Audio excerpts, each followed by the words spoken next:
ভারতীয় গোয়েন্দা সংস্থা 5 তারিখের পর থেকে দেশে নানাভাবে একটা সাম্প্রদায়িক দাঙ্গা বাঁধানোর চেষ্টা চালিয়ে যাচ্ছেন, যেটাকে কেন্দ্র করে বাংলাদেশে একটা সামরিক অভিযান চালানো যায়। এই দাঙ্গা বাঁধাতে ভারতীয় গোয়েন্দারা আওয়ামী লীগ, হিন্দু এবং ইসকনকে কিভাবে ব্যবহার করছে সেই পরিকল্পনার ছক এখন বাংলাদেশি গোয়েন্দাদের হাতে। একটি গোয়েন্দা সংস্থা থেকে যেসব তথ্য আমার কাছে পৌঁছেছে তা রীতিমতো এই দেশের অস্তিত্বের জন্য হুমকি স্বরূপ। আওয়ামী লীগ, হিন্দু আর ভারতের এই চক্রান্ত যদি সঠিকভাবে মোকাবেলা করা না যায় তাহলে অচিরেই বাংলাদেশের অবস্থা হবে হায়দ্রাবাদের মতো।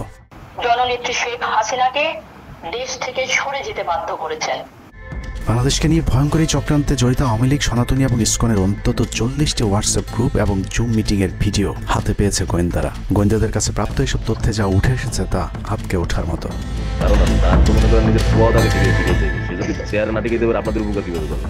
সেনাপ্রধান জামাত হলে এতদিন আওয়ামী লীগ বাইকে ফেলা দিত, ঠিক আছে? এটা তো আমাদেরও আওয়ামী লীগেরও একটা গেম হতে পারে, বলা যায় জামাত শিবিরের উপরে সব চাপা দিতে পারে, এটাও হতে পারে। এসব গ্রুপগুলোতে রীতিমতো বাংলাদেশের বিরুদ্ধে যুদ্ধের প্রস্তুতি চলছে। গ্রুপে তাদের সাথে সাবেক আওয়ামী লীগ সরকারের শীর্ষস্থানীয় নেতা থেকে বর্তমান সেনাবাহিনীতে চাকরিরত জেনারেল পর্যন্ত মাঝে মধ্যেই নাকি যোগ দিচ্ছেন। নানক ভাই থেকে শুরু করে আমাদের সুজিত দা, তারপর আরো অনেক টপ লেভেলের যারা মন্ত্রী, মিনিস্টার, প্রতিমন্ত্রী, তারপরে ইভেন কামাল ভাই। তো এখন বিষয়টা হচ্ছে যে ইভেন রাষ্ট্রপতির যে একেবারেই মানে কি বলে তার যে একেবারে মানে রাইট হ্যান্ড সচিব, উনিও আমাদের সাথে 2 দিন জয়েন করছেন। তো এখন ওনারা আসলে ভালো হইতো, যারা যারা আসেন আসলে ভালো হইতো। অনেক আমাদের এখানে প্রায় 12 থেকে 13 জন আপনার এমপি এসে কথা বলেছেন, যেটা আপনারা জানেন না, ঠিক আছে? বাংলাদেশে একেবারে টপ লেভেল সামরিক বাহিনীর 4 থেকে 5 জন জেনারেল লেভেলের লোকজন ওনারা এসে এখানে বসে থেকে আমাদের লাইভ শুনে গেছেন। আমাদের প্রধানমন্ত্রী উনি নিজে এসে বসে থেকে গেছেন। গ্রুপের সবচেয়ে ভয়ঙ্কর তথ্য পাওয়া গেছে ভুয়া মুক্তিযোদ্ধা জেডাই খান পান্নার মেসেজ থেকে। আওয়ামী এই আইনজীবী শহীদ সাইফুল ইসলাম আলিফের হত্যাকাণ্ড নিয়ে চাঞ্চল্যকর তথ্য দিয়েছে জেডাই খান পান্না। একটি চ্যাটিংয়ে তিনি লিখেছেন, দাড়িওয়ালা উকিল বেশি হয়ে গিয়েছে, আরো 2-1টারে খেয়ে দেওয়া আদালতে আমরা আছি, এখন অল্প কয়েকদিন জেলে থাকলেও 30 তারিখের পরে পুরস্কার পাবা। আরেকটি মেসেজে তিনি লিখেছেন, সুযোগ হাতছাড়া হয়েছে তোমাদের কারণে, কালকে সব হয়ে যেত। পরিকল্পনা ছিল কুপিয়ে মারার পর হিন্দুদের বাড়িতে হামলা হলে ভারত থেকে ট্রুপ চলে আসবে। ওরা যেহেতু হামলা করেনি, তোমাদেরই উচিত ছিল নিজেরা নিজেদের বাড়ি ঘরে আগুন দেওয়া। পেছনের ঘটনা বাদ দিয়ে 30 তারিখের পরিকল্পনায় মনোযোগী হও সবাই। শহীদ আলিফ হত্যাকাণ্ড নিয়ে আরেকজন লিখেছেন, কালকে আদালতে একটা লাশ পড়বে, হিন্দু ভাইদের পাশে আমাদের সবাইকে থাকতে হবে, ব্রিগেড মেজরের কমান্ড মেনে চলতে হবে।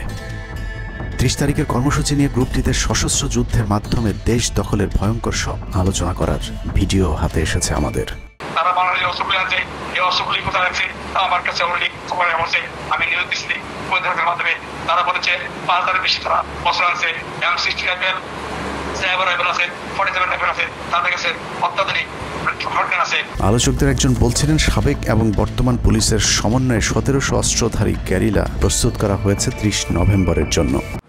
কথা বলেছি, পুলিশ পার্টির কথা বলছি, পুলিশের অনেক উদ্যোগতা প্রত্যেকটা থেকে শুরু করে পুলিশ পার্টি এসে এসেছেন, ওনারা আমার সাথে কথা বলে আমাদের যোগাযোগ রক্ষা করছে। ঢাকা শহরকে কিভাবে ব্লক করা হবে সেই পরিকল্পনাও করা হচ্ছে এসব জুম মিটিংগুলোতে।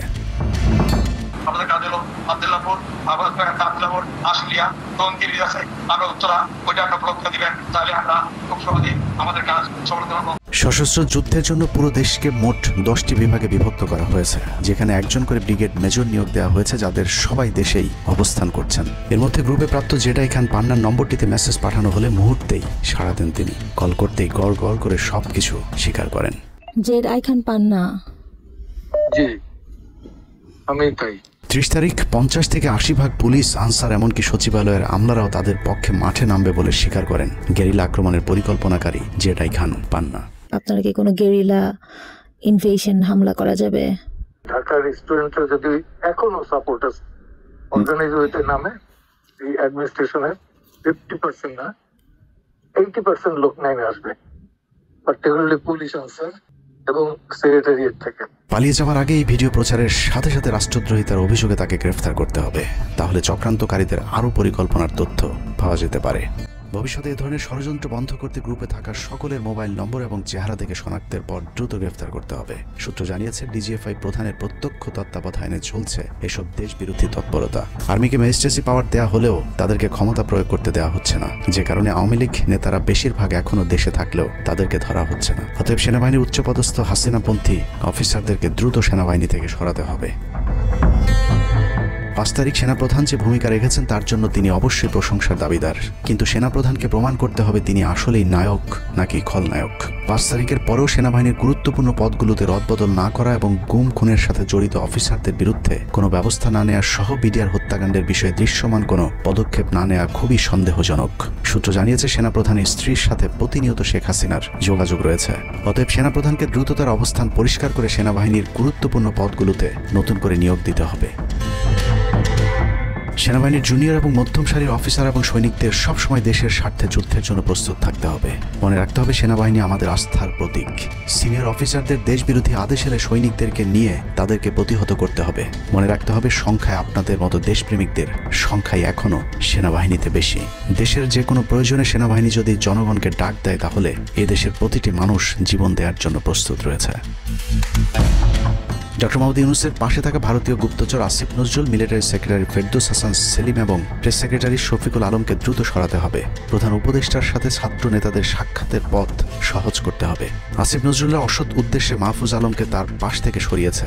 অতএব যত দ্রুত সম্ভব মাহফুজ আলমকে আবারও বিশেষ সহকারীর পদে ফিরিয়ে আনতে হবে।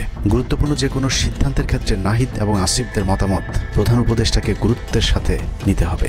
জেডাই খান পান্নাদের ষড়যন্ত্র এবার সফল না হলেও এই ষড়যন্ত্র চলতেই থাকবে। বাংলাদেশের প্রতিটি মানুষকে চোখ কান খোলা রাখতে হবে। মনে রাখতে হবে শত্রু আপনাদের ঘরের কোণেই।